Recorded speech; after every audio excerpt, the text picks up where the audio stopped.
I might be a little late to the party for this case. I recognize the lengths to which this story has already been covered, and when the news of Gabby's disappearance first hit mainstream media, I had initially begun working on a script. Ultimately, I dropped it, as very quickly this tragic case was caught up in a whirlwind of attention, very much like the Chris Watts murders. However, I've come back to this story after being commissioned by a longtime subscriber and patron to the channel, and now friend of mine, to produce a PSA about domestic abuse and violence. This sensitive subject is something I'm certain we have all, in the least, bore witness to, and while it tends to be an accepted thing in many circles, it shouldn't be. It is my hopes that this episode will serve as a reminder that not every book with a happy cover contains happy things, that many people are in constant fear of their partners, either locked in or manipulated into thinking it's their fault. And everyone involved needs help to recover, to get better, to recognize their plight, and that the help is out there. No one is alone. The content within, at times, can be disturbing, and as such, your discretion is recommended. Thank you. And now, for the next episode of Something Criminal.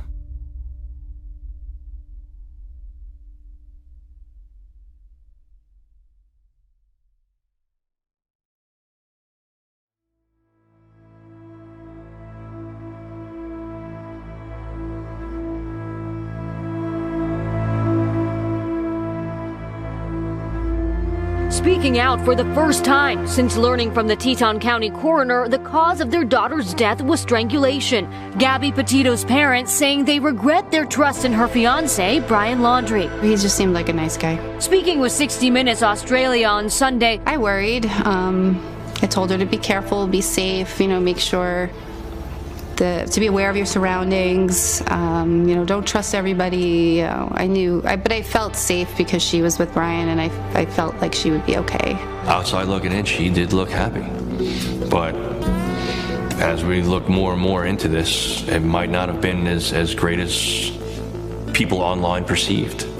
the couple documented their road trip on social media, painting a picture of an adventurous young couple in love. But body cam video released by police in Utah revealed a very different dynamic. Petito and Laundrie told officers they had been arguing, and when asked if she had been hit, Petito said she hit Laundrie first. Where'd you hit him? I slapped him. You slapped him first? That exchange, a late clue to Gabby's family that the relationship wasn't as picture perfect as her Instagram they have led people to believe. Law enforcement does have a difficult job determining who is the primary aggressor. Was the victim acting in self-defense, and therefore you will see marks on the perpetrator. And take a look at this clip when officers first approached the van. There's speculation Petito could have been doing this violence at home signal for help. It's very hard to look in those recordings what's actually going on. It's kind of frantic. So, you can probably read into it, what you want to read into it as far as what she may or may not have done. But the bottom line is I think people need to understand, once again, that there is a lot of domestic violence in our communities, and often the domestic violence escalates to a situation where there is a homicide.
Put my kids anywhere near danger that will fall through your life.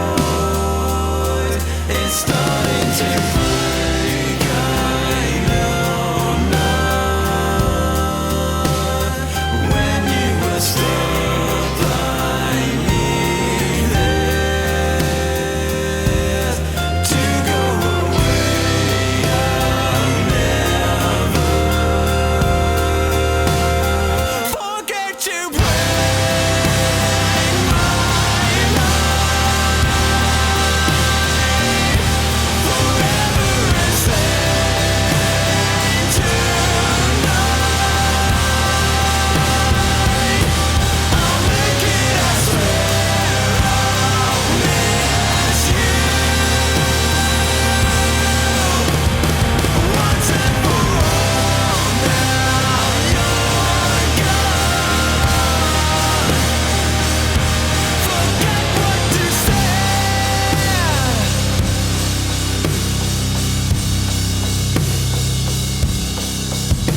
are you doing? Pissed off. Pissed off, why? Because Sherry's been locked up for no reason this time. We both know you didn't cause those injuries to you. Oh, cool. Good to speak to you. Yes, I do. So pissed up, fell over and smashed my head and was knocking the shoe right. Peculiar that you were talking to us, telling us everything, and then when Sherry makes a phone call just for something changes, it's not right. And in between your legs? And I know you know what I'm talking about. You know it. I don't think you've got a cheek cushion. It doesn't have to be. Domestic abuse, sometimes called intimate partner violence, is abuse that is physical, economic, emotional, psychological, and now technological actions or threats of actions that are meant to gain or maintain power and control over an intimate partner. Any behavior that frightens, intimidates, terrorizes or manipulates, hurts and humiliates, blames, injures, or wounds someone is all considered abuse, whether it be big or small. If not addressed, abuse will very likely escalate in frequency and severity, sometimes resulting in fatal outcomes. And for many abusers, and perhaps even the victims, violence or the precursors for it has been normalized, something seen or experienced in the infant and childhood years. And in older generations, it was normalized.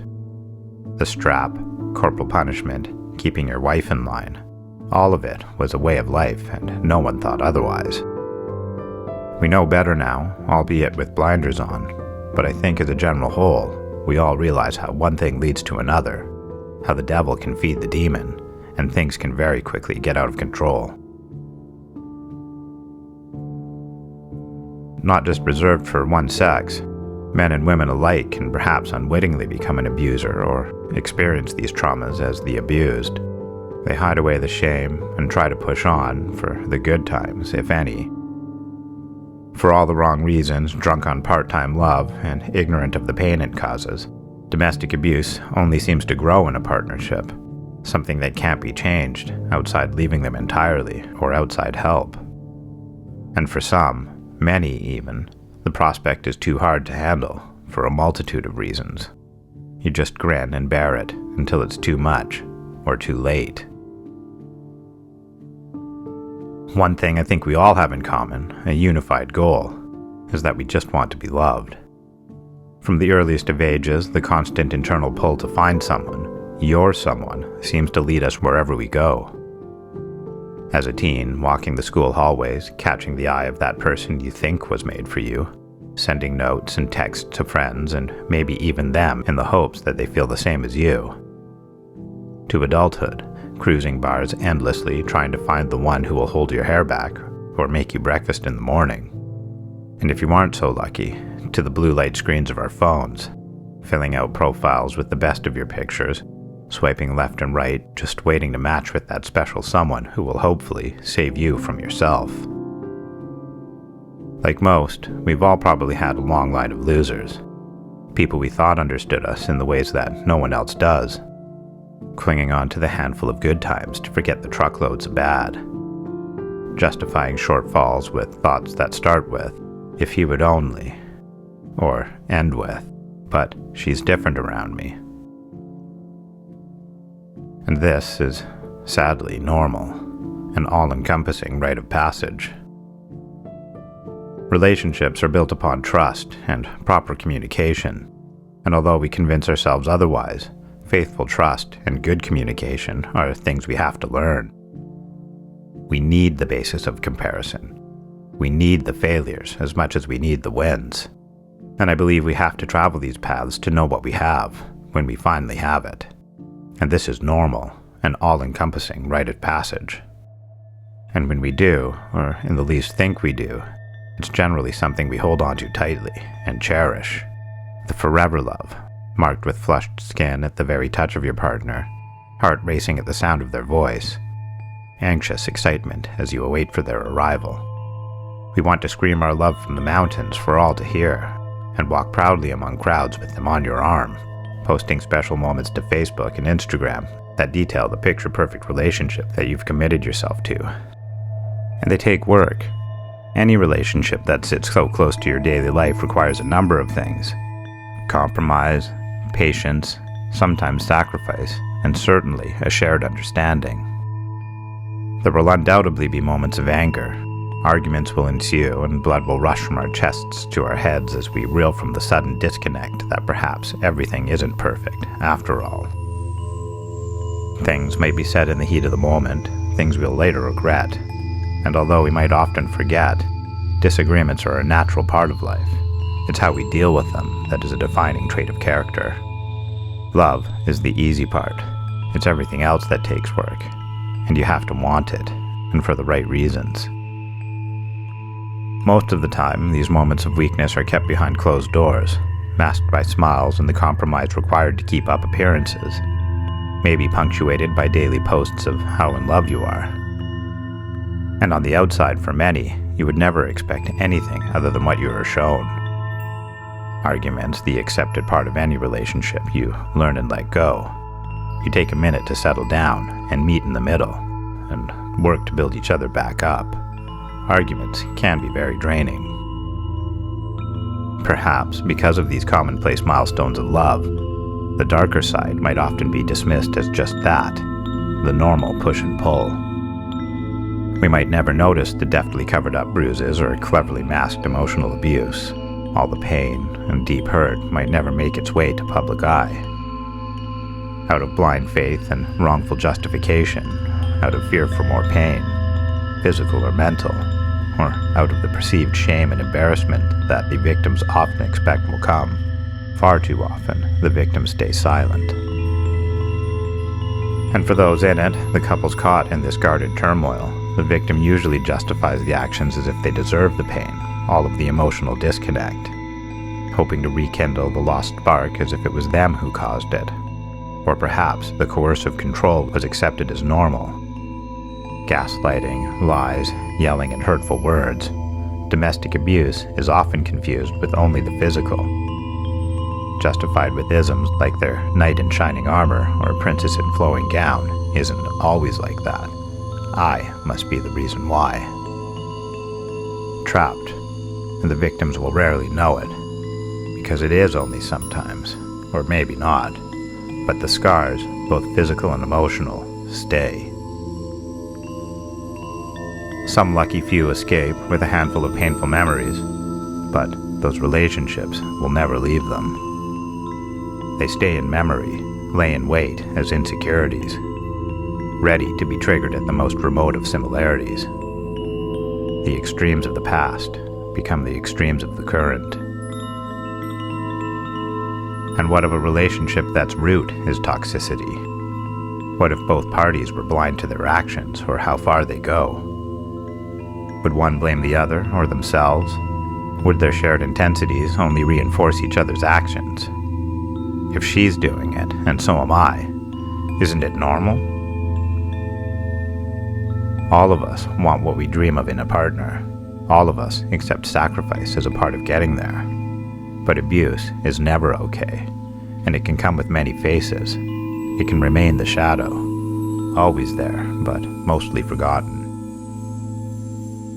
The fact is, and I've said it many times already, no one deserves abuse of any kind. Not one person, child, man, or woman. No one. Emotional, physical, gaslighting, or manipulation. None of it's your fault. Know that there is no justification for domestic abuse at any time. We, as a people, should want the best for each other and strive towards that goal, together, without exception. And all involved, abuser and victims both, need help to get better, need help to realize the severity of their situation and actions. Simply hoping for change won't work. I want you all to know that there are people out there that care, that won't judge or persecute, that will help, and willingly. Government-funded resources, local missions, helplines, friends or family. Even I might just be a lowly YouTube creator, but I am here. I will listen. I will help the best I can, and I don't even know you. Reach out. Ask for help. Escape. Don't stay.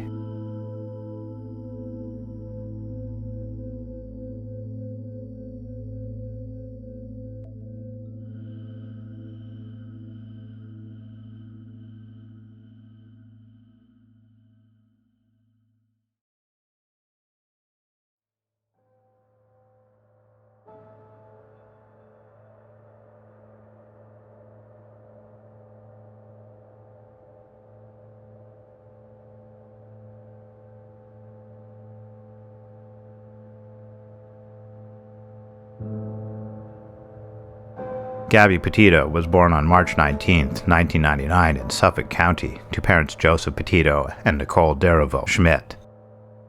Joseph and Nicole were two loving parents, and although no longer married, they shared custody of Gabby, and she never knew the perils of what very easily could have been a broken home.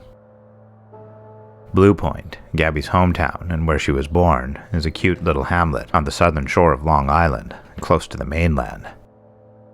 Not overly outstanding in any particular way, it was still a rich district, and like most on Long Island, Gabby's home was built upon hard work and success, allowing for a more affluent upbringing. Both Father Joe and Mother Nicole had moved on from each other romantically and were happily married to loving spouses. Joe to Tara and Nicole to James. Combined, Gabby's immediate family was large and complete. She was very close with her family. They meant everything to her. She was not at all the type of person who anxiously awaited her time to fly the coop. She loved her siblings and her parents, and let them know through her constant support and open lines of communication. She wanted to be there for her siblings, and played the role of wise and cool older sister like it was written for her. Gabby attended Bayport Blue Point High School, a prestigious school that wasn't too hung up on being pretentious, with the usual Breakfast Club suspects littering the hallways. She was a little adventurous, a little wild, sometimes shy, scholastic and sporty. Gabby could have been the Breakfast Club. She had a very magnetic personality and would stand by her friends with a fierce loyalty. She carried herself and her prominent good looks in a way that was not overbearing or lofty. Artistic, outgoing, adventurous, with a passion for people and the world, Gabby might have been destined for great things. Although she could be intense at times and she knew it, Gabby liked things a certain way, and while her smile was almost exclusive, she could be controlling or poignant, and sometimes explosive. Never really a public issue, but by her own admission, her shortcomings largely stemmed from her struggles with obsessive-compulsive disorder. OCD is a chronic mental illness and is characterized by obsessions and compulsions, which can create overwhelming anxiety in the affected. While treatable and often dismissed by the layperson as anything serious, OCD can cause long-lasting problems in life, and left to fester, can become something much more serious. Daily tasks and responsibilities can sometimes be mountains where molehills once were, and small stresses can quickly become major issues and triggers. Gabby dealt with her affliction with grace, however, which might have hidden the seriousness of the illness to many. Although, like most individuals have OCD, she was grossly aware of her condition.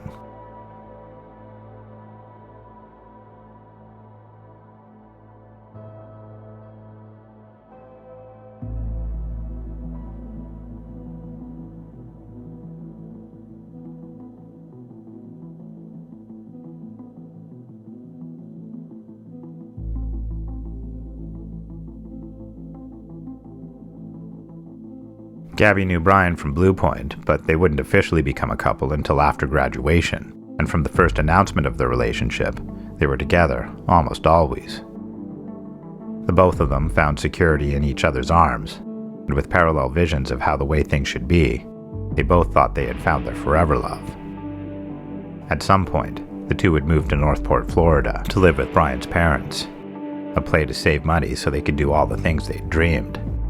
Travel, adventures, a home of their own, and eventual family. The American dream. And they would travel often. Their shared desires to see the world echoed their actions. Little road trips down the way, or sometimes multi-day excursions, even a cross-country trip in their tiny Nissan Sentra. As far as anyone knows, these trips only brought them closer, and made the seductive life of living on the road a greater reality than it had ever been. July 2nd, 2020, both of them now fully immersed in each other's lives and bound by more than just convenience. Brian asks Gabby for her hand in marriage. She says yes, emphatically, and posts the news to Instagram. Some of Gabby's friends were surprised and maybe a little concerned.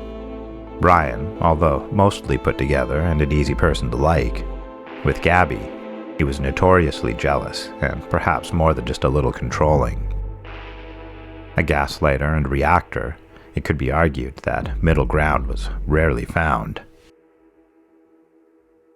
Gabby didn't seem to notice the red flags, or maybe they were never one-sided and she had a part to play in his unjustly aggressive motions. By her own admission, Gabby herself could be quite a lot to handle. OCD intensity and a firecracker attitude that went hand in hand with her caring and outgoing nature. But love can be blind for all parties, and all too often, when facing abuse, a twisted understanding is reached, justified and on repeat, classically hoping for a change that will never come, because people are people, and change takes work and sometimes outside help. Work that very few have the power to effect on their own, with abuse stemming from something deep inside, something learned and normalized. Change here requires more than just guilt and an apology. In the midst of the pandemic and all its restrictions surrounding gatherings and events, they could not plan the wedding they had wanted. Something big, for a certainty. Gabby had a large immediate family and was close with them all. She might have wanted something taken from the pages of the White Wedding Handbook. The classic big reception, a proud entourage, a picture-perfect venue, and all the fanfare that comes with it. Instead, they took advantage of the restrictive opportunity to travel across the country once again, but this time, engaged. They bought a white 2012 Ford Transit, an easily converted cargo van that, once renovated, would allow them to live almost entirely independently while on the road. Gabby called the van their garden on wheels. They planned to spend at least 4 months from coast to coast, and their journey was not at all left to the wind. They had an agenda and hoped to keep with it, planning all the stops at all the attractions, and even visiting a few family friends on the way. The first time they traveled such a distance in their Nissan Sentra could have been viewed as a trial run for this tour. They both felt confident in their travel choices and wanted to hit the road as soon as possible. Like many in her generation, Gabby had big dreams of one day becoming a social media influencer. No longer an aimless career, content creation has evolved into a bona fide job and can be very lucrative for some. She had always dreamed of being a travel blogger, specifically, and her outgoing and charming nature, attention to detail and routine, and prowess with a camera meant that this dream was well within her reach. However, travel blogging perhaps isn't as glamorous as one might picture. The endless hours hunting down unique locations and then setting up for the perfect picture, the many takes that are required from many different angles. The amount of time and effort writing and posting the final product can likely leave travel companions feeling far less in the moment than they should be. The attention to vanity often takes precedence over just enjoying where you are, and sightseeing becomes more of a stunted picture show than anything. The perfect shot or clip, one selected from many, in the life of a travel blogger or photojournalist, represents only what we hope to experience, and is not fair representation of what has transpired. Everyone can fake a smile for a second or two, especially when it's your job. In June of 2021, Gabby's father Joe made a choice to move from his home in Selden, New York, and bring his family to Vero Beach in Florida, with the sole intention of being closer to Gabby. And she could not have been happier. Family meant everything to her, and her father's arrival with her stepmother and 2 siblings in tow helped to bridge a gap between the separation. July 2021, and the pair are finally ready to launch. The Ford Transit was fully converted, they had money in the coffers, and they had planned many of their stops meticulously. Surprisingly, Gabby's Instagram would not be as full as you might expect from an aspiring travel blogger, but they documented a handful of their stops: Kansas, Colorado, Utah. I would argue that even the most dedicated of couples would have to make a certain sacrifice and exercise steadfast patience with each other when in such a small space for such a long time together. As time moves on and guards are let down, new ones will come up, Small annoyances become big frustrations, and the inescapable nature of a small living space under minimalist environments is sure to inspire the worst in people, at least sometimes. In a toxic relationship, even one that might only glance on toxicity, and at that rarely, those tendencies are sure to amplify. Simple things like the way someone drinks a coffee or how they suck their teeth at you can become the centerpiece for that angry rush of blood to the head. Clouding future goals and dreams, the focus becomes how much you hate that thing. You can easily forget the person you love and see only the things you used to ignore. Everything is left to fester. The ability to escape and unwind is a necessity. Even in the most tightly knit partnerships, married couples are no different. Spouses often have their hobbies or groups, meetups after work, a few cold ones with the boys, anything to keep them busy and alleviate any current or unspoken tensions on the home front. People need time to miss each other, if even for a few hours, and that break cannot be understated. In the 2012 Ford Transit, there was little opportunity for any of that, and it's safe to assume that, bit by bit, both of them began to come undone. Now, in context, it's easy to think that the smiles on their faces were for the camera only. The gaps between their uploads suggest that this is true. Gabby made her last Instagram upload on August 12th from Arches National Park.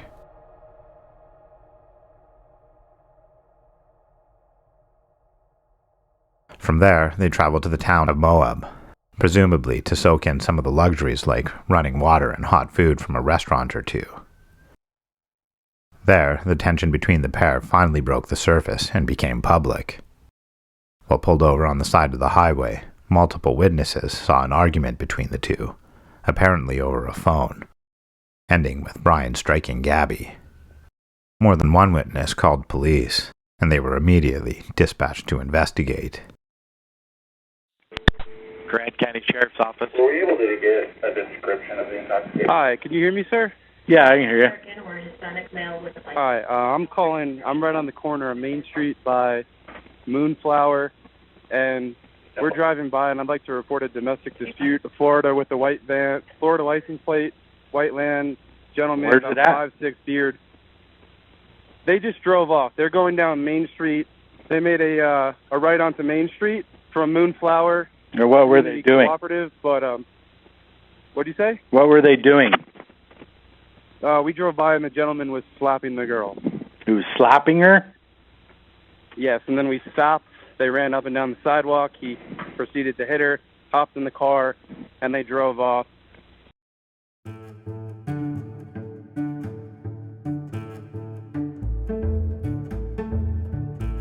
Police caught up with Gabby and Brian a ways down the highway and pulled them over. The body cam footage is over an hour long and shows a distraught Gabby woefully trying to protect her fiancé, while Brian chums it up with police, almost with an air of ambivalence.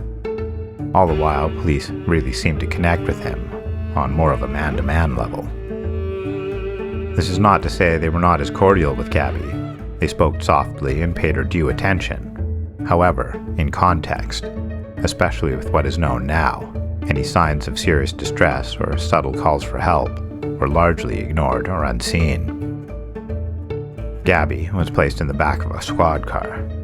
Brian, however, was able to stand freely outside and engaged in conversation with officers that was more relaxed than anything. All attending officers knew was they were responding to multiple 911 calls, reporting a man hitting a woman, and this is something that should have been given more consideration. Moab City would later issue a statement regarding the interaction, supporting the officers in their actions, although pledging to raise awareness of domestic violence and the signs to watch for.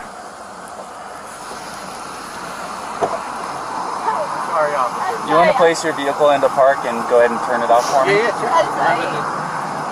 No, park?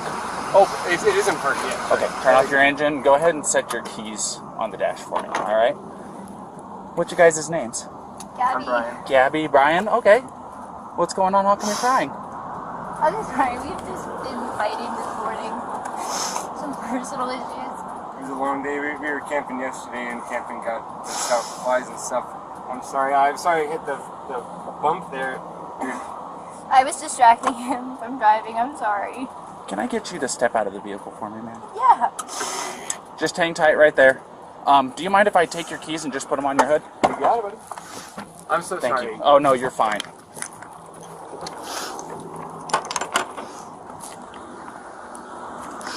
I'm going to go ahead and close your door, okay? Why don't you come over here?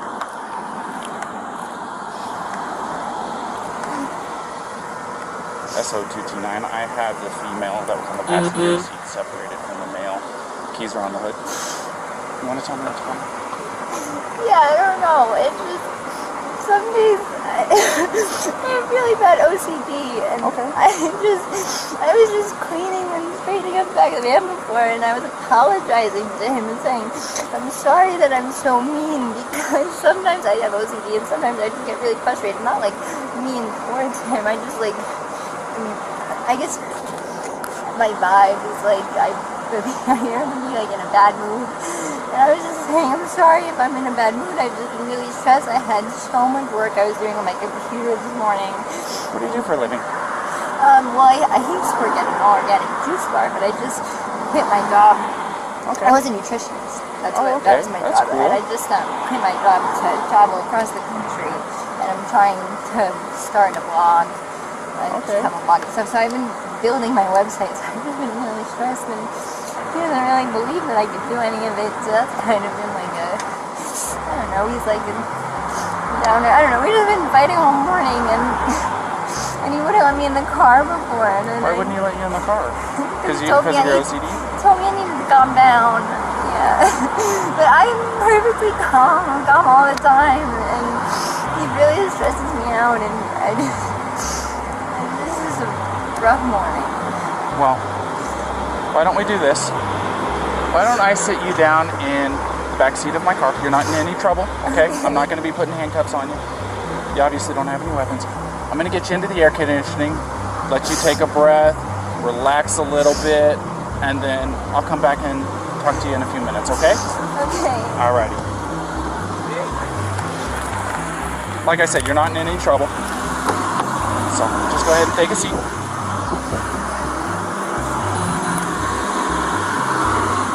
Watch your feet.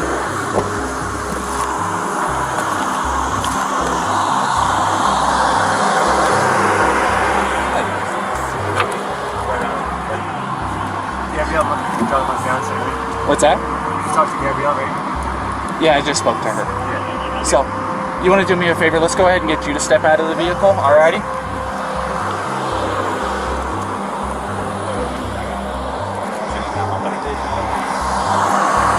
Come on over here. You're not in any trouble right now. So, tell me what's going on.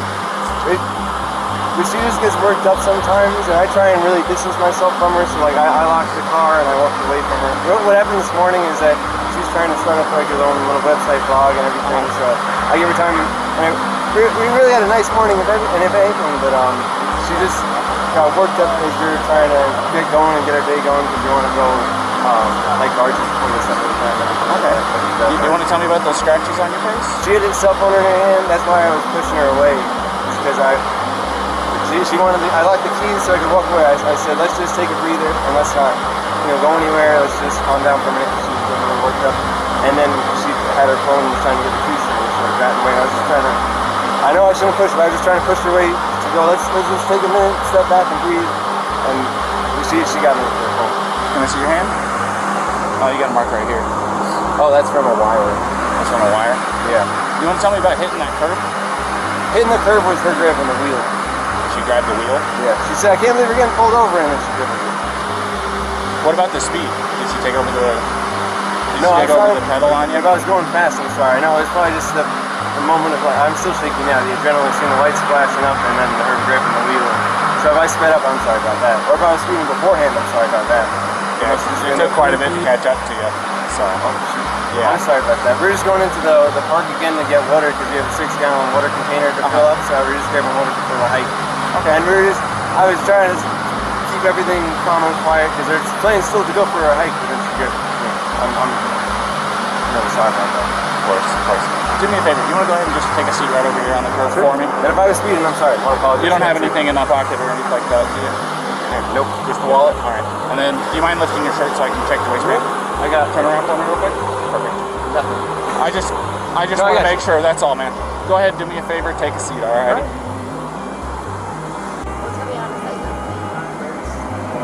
Where'd you hit him? You slapped him first? It's on his face? How many times did you slap? Bravo, Romeo, India, Alpha, November. And then what? His reaction was to do what? It's going to be out of Florida. He just grabbed you? Did he hit you though? I mean, it's okay if you're saying you hit him. I understand if he hit you, but we want to know the truth. If he actually hit you, because where did he hit you? No, don't worry. Be honest.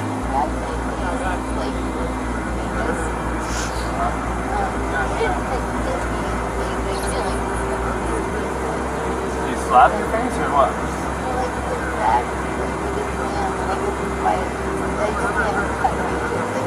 Yeah. Go ahead. Okay. So has he been drinking? No, we don't drink. Okay. What was up with his driving? This officer said he hit a curb. While you're driving? Well, he was driving. While he was driving, you were hitting him? I'm not a lot, but yeah.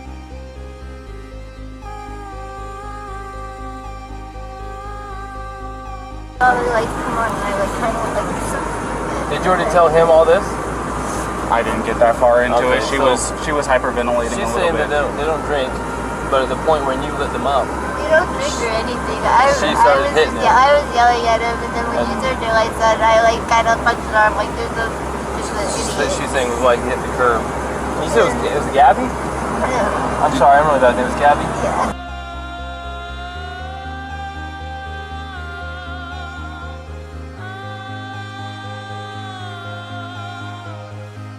Try to meditate stuff, but you tend to have a lot of anxiety and stress. I have a lot of anxiety. And what's his name? Is it Brian? Is he usually pretty patient with you? Yeah, but it just makes me upset. I know that he definitely gets frustrated with me a lot.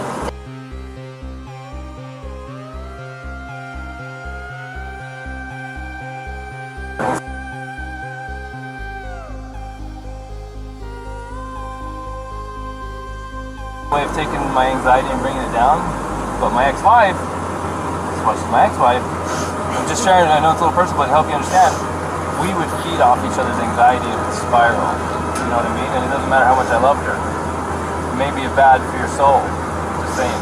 And I'm not telling you what to do with your life, but if you know you have anxiety, look at the situations you can get in, you know what I mean? And we're not here to be mean to you or anything. Well, you know, there's a first time and then it usually... We'll go see what Brian's saying, but I think you've heard everything now from...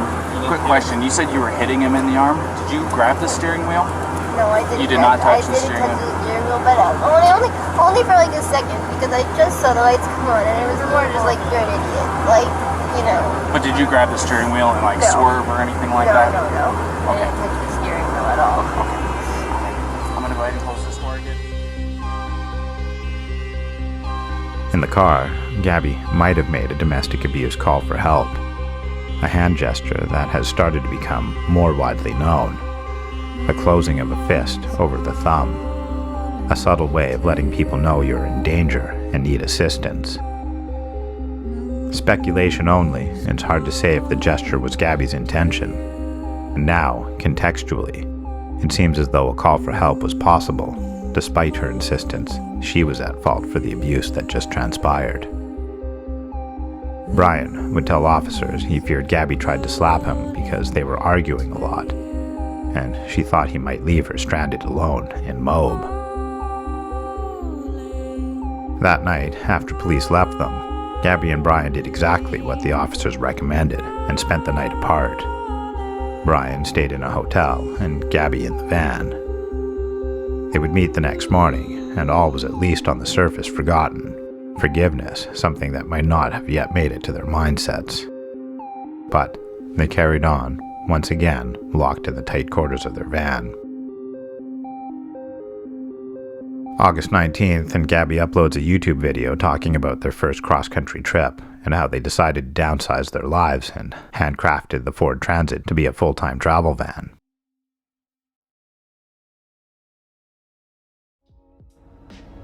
Hello, and good morning. It is really nice and sunny today. It's only 10 o'clock in the morning, but it rained all afternoon yesterday. Oh my God! The tent is just coming in on me. The wind is so bad. I've just been sitting here like this for a while. So me and Brian just got up and got ready, made the bed in the tent, set up. I think our plan for today is to just hang out here in the tent. Brian's stretching, doing some morning yoga. That's cool. That worked out well.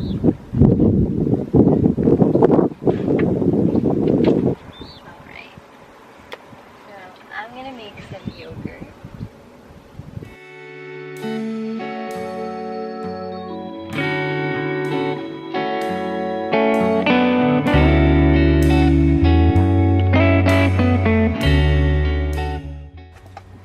Looking to steal some of his granola. All the chocolate melted. I know, it's a river of chocolate. Be cautious. You can't keep chocolate in Utah. Not in July. Or in a clear plastic container Yeah. that is always in the sun. I was in the tent this morning, I think that's why.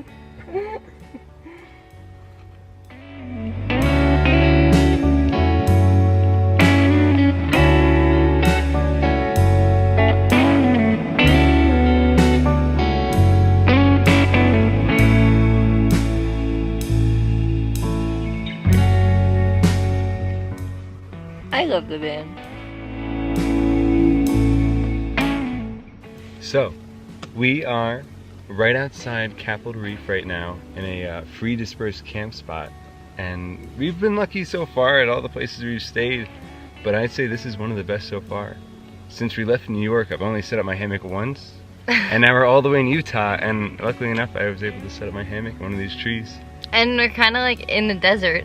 Very few trees.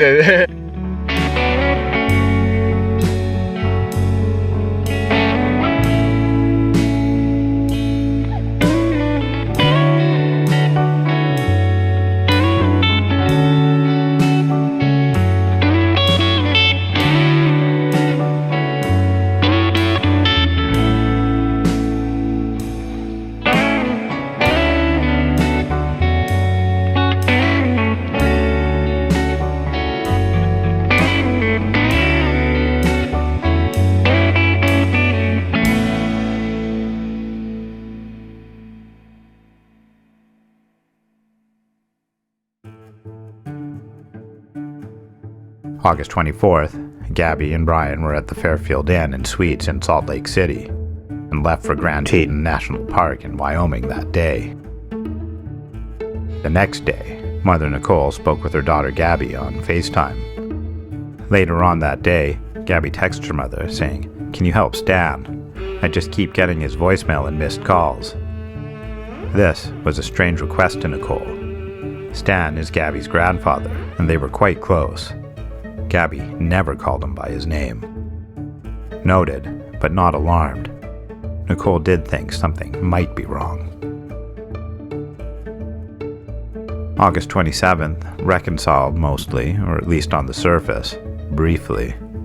Gabby and Brian made their way to Jackson Hole, stopping for food at the Merry Piglet. They sat and ate and eventually argued. A hushed exchange between the two quickly escalated, and Gabby began crying, abruptly leaving the restaurant. Brian followed, and as Gabby left, apologizing, Brian turned his anger towards the restaurant staff, yelling at them rudely and making a big scene. Eventually, he left and followed Gabby to the van. They got in and drove away. On August 30th, 2021, Nicole received one last message from Gabby, stating, "No service in Yosemite."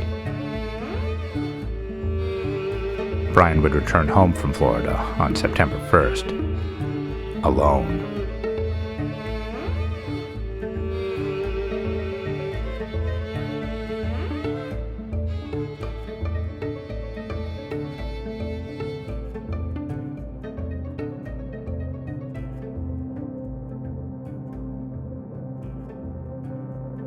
Red flags were raised almost immediately by the Petito Schmidt family. It was not at all like Gabby to be so silent, and Brian's solo return was suspect. They would try to speak with the Laundries, Brian and his parents Christopher and Roberta, but they were met with a strange silence, and what information they were able to garner only raised more questions. On September 11th, with fears and tensions at an all-time high, Nicole reports Gabby missing to the Suffolk County Police. An investigation was started immediately, and Joe Petito and Nicole Schmidt continued with their own fact-finding missions, although they were stonewalled by the Laundries. September 15th, and Brian Laundrie is officially named as a person of interest in Gabby's disappearance. Police would attempt to speak with Brian, who had suddenly also disappeared. He was nowhere to be found, and his parents Christopher and Roberta were of no help. Their own suspect behavior seemed calculated and planned, and many believed that they were hiding Brian, protecting their beloved son. Police pushed harder and were relentless. The story had caught national attention, and any attempt from the Laundries to skirt the public eye was no longer a reality. As the story unfolded, they were caught under constant surveillance, certainly from news cameras and reporters, internet sleuths and podcasters. It must have felt like the world was closing in on them. Amidst the media frenzy that surrounded the case, the law firm representing Joe Petito and Nicole Schmidt issued a statement asking the public and news outlets to respect the privacy of the worried families and cease trying to make contact. September 17th, and the Laundries report their son Brian as missing. In Florida, while cameras and reporters swarmed both families, deep in Wyoming, a search was being conducted. Law enforcement, search and rescue, and civilian volunteers band together to sweep the areas that Gabby was last known to be. During the extensive search, a body was found, although not Gabby, but another missing person, Bob Lowry, a hiker who was last seen on August 19th in the same area Gabby was suspected to be. The search continued, areas were expanded, boats, divers, ATVs, and helicopters were dispatched, with the chopper being equipped with a number of high-tech search apparatus like infrared cameras. Ultimately, the 1980 Sikorsky UH-60A helicopter would site what appeared to be human remains, and on September 19th, 2021, near some empty hiking shoes, Gabby Petito was found deceased at the Spread Creek camping area in the Bridger-Teton National Forest on the east boundary. The Teton County coroner, Dr. Brent Blue, made the determination that Gabby had died by homicide, strangled up to 4 weeks before her body was found. And Gabby Petito was officially declared dead on September 21st.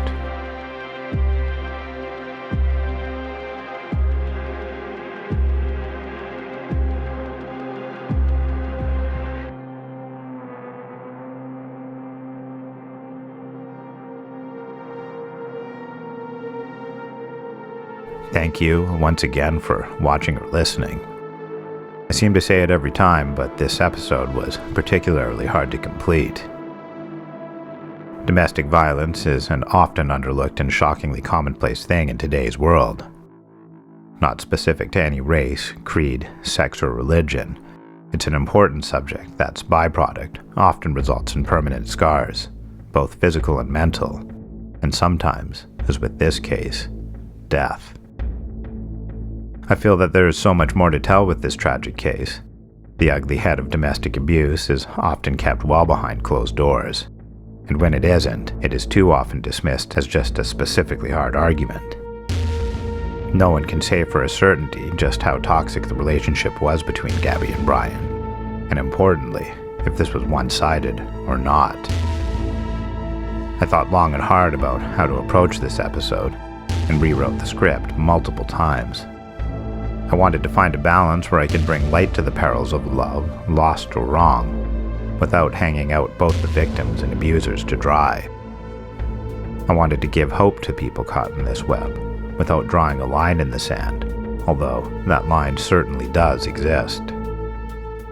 Talking about this subject, even on the outside, is difficult at best, and my blood boiled many times during the production, feeling a sense of loss and anguish, remembering my own times in an abusive relationship, where I myself was the victim of constant gaslighting, manipulation, and sometimes had to hide the bruises my partner had given me.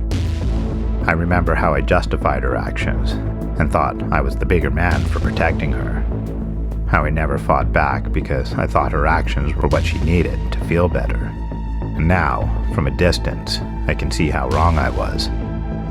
It was hard, and perhaps not even my choice to leave. But once that divide opened, the gap became obvious. I know now that I'm not alone. No one is.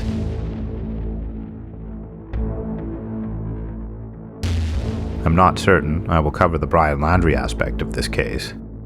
Originally, when I first started this episode as a draft many months ago, I had intended on making at least 2 for the series. An episode for Gabby and another for Brian. His story, the strange actions of his parents, and the many inconsistencies and everything after are certainly interesting, and would without a doubt make a great episode. But, as many of you have mentioned, this story has been covered by the vast majority of the true crime world, and I'm not certain I could add anything new. My key intention with this episode was to bring attention to domestic violence and its potential outcomes, as best as I could without preaching. Brian himself very well could have also been a victim, something that I have not dismissed, as domestic abuse takes no sides and affects everyone. If there is enough positive response from this episode, I will consider the sequel, but for now, it's been shelved. I apologize for those hoping for an immediate follow-up. Either way, I have more than one episode in the docket. Perhaps, if there's enough response, I may go forward with Brian right away. I'm just not sure. I have a Patreon, home to my outstanding supporters, to whom I affectionately consider my producers. There, for less than a cup of coffee, you can donate to the channel, which is the key source of income for this project, as YouTube often deems my content unsuitable for advertisers. Patreon is how this channel stays alive.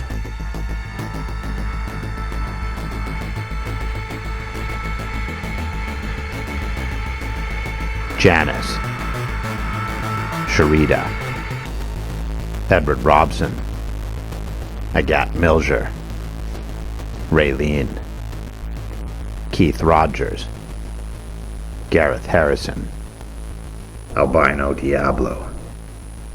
Thank you so much.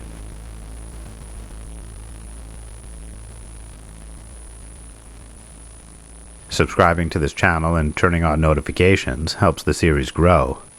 Subscribing's free, and it lets you know when a new episode is up. Alongside liking and commenting, these metrics help push the channel higher on YouTube's algorithm and exposes something criminal to a wider audience. To this community, which has been an integral part of the channel growth through word of mouth and third-party promotion, thank you so very much.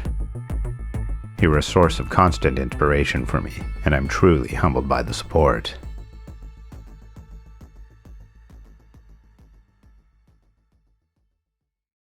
Until next time, thank you once again for watching or listening to this episode of Something Criminal.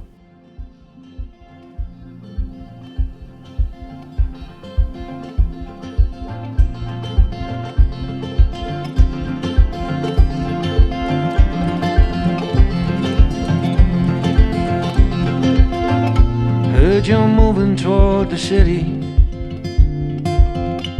Greener grass and smaller fields. Fancy brunches, counting money. The kind of life you'd take if you could steal. I heard you're flying from the Midwest. Had enough of these dirt roads. And you aren't asking for forgiveness, so it must be there is nothing I am owed. It's been a long night, chasing all the demons, just a fist fight away. It's a hard life, searching for the reasons when I simply don't hold weight to make you stay. Go,